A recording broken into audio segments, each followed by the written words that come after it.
лошадкой.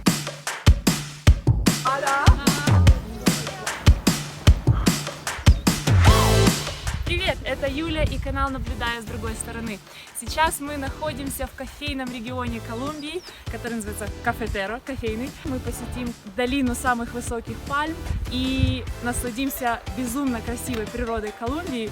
Не переключайтесь!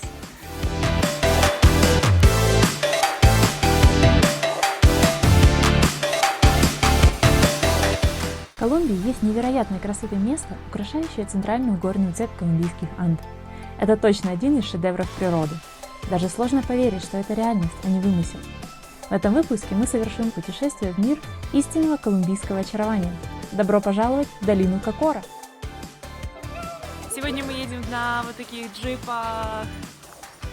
Начинаем мы наше путешествие из отеля Кава в 30 минутах езды от долины. В идеале ехать именно на таких внедорожниках, так как дороги тут довольно ухабистые. Долина Кокора является одним из основных туристических направлений в Колумбии. Она расположена на высоте между 1800 и 2400 метров над уровнем моря и находится недалеко от городка Салента. Выпуск про него смотрите в другом моем видео. В Салента нет ни такси, ни автобусов. Вместо этого есть эти джипы времен Второй мировой войны с модифицированным задним сиденьем, способные вместить до 15 человек. 8 человек сзади, 2 плюс водитель спереди и 5 человек могут стоять снаружи автомобиля. Джипы отправляются каждый час к главной площади Салента, но мы попросили, чтобы нас забрали прямиком из отеля. Большинство посетителей совершают однодневные визиты из Салента или приезжают для кемпингов и пеших прогулок по национальному парку. Другими распространенными видами деятельности являются наблюдение за птицами, катание на горных велосипедах, верховая езда, рафтинг и купание в реках. Местные рестораны специализируются на приготовлении выращенной на местных фермах пресноводной форели. Название Кокора походит от имени кимбаянской принцессы, дочери местного вождя Акаины, и означает «звезда воды». Идем в долину самых высоких восковых пальм в мире. Сейчас нам откроются красивые виды. Устали идти вверх, а мы только начали. Долина является частью национального природного парка Лос-Невадос, включенного в существующий национальный парк правительством Колумбии в 1985 году. Это основное место, где можно найти национальное дерево Колумбии – восковую пальму Киндио, а также большое разнообразие другой флоры и фауны, часть из которой находится под угрозой исчезновения. Чтобы предотвратить чрезмерную эксплуатацию восковой пальмы и угрозу для эндемических видов, которые от нее зависят, правительство предложило создать заповедник дикой природы и сохранить восковую пальму в качестве национального символа Колумбии. Они достигают иногда 60-80 метров в высоту, и у них особое покрытие ствола, поэтому они называются восковые. Оно вот как будто покрыто воском. Так, на самом деле, надо снимать и смотреть под ноги. Животик к спине. В общем, мы идем, да, при вдохе. Вон нам Анечка рассказывает, как нужно подниматься в горы на больших высотах, потому что кислорода не хватает. У нас цель, конечно же, красивый вид на пальмы с высоты, поэтому мы всей толпой идем вверх. Долина Кокора характеризуется умеренной погодой из-за своей высоты. Преобладающие западные ветры с Тихого океана останавливаются Андскими горами, создавая влажную среду, благоприятную для роста облачного леса на больших высотах. Дожди идут почти ежедневно. Привет, хороший! Температура резко меняется даже в течение одного дня. Средняя годовая температура составляет 15 градусов Цельсия, максимальная 25 и минимальная 12 градусов. Система классификации климата относит его к субтропическому Нагорному. Селфи с лошадкой. Ну, она взяла, отвернулась, ну как-то. Давай, лошадка, на селфи.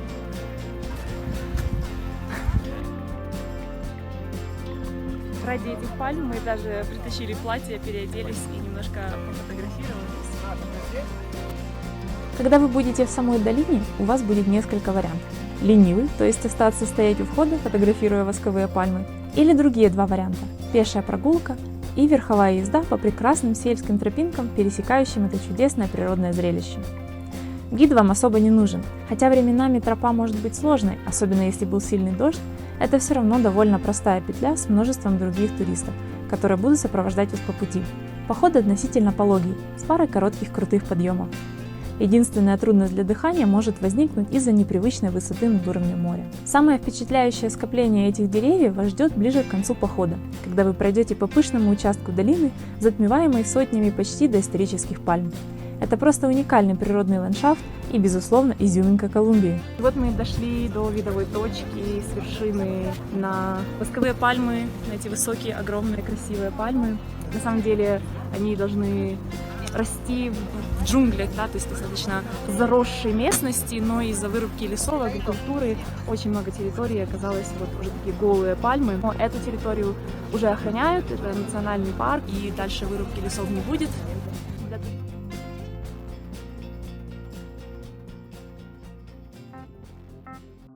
Долина Кокора – настоящая туристическая жемчужина региона, но мы всегда должны смотреть на всю картину целиком.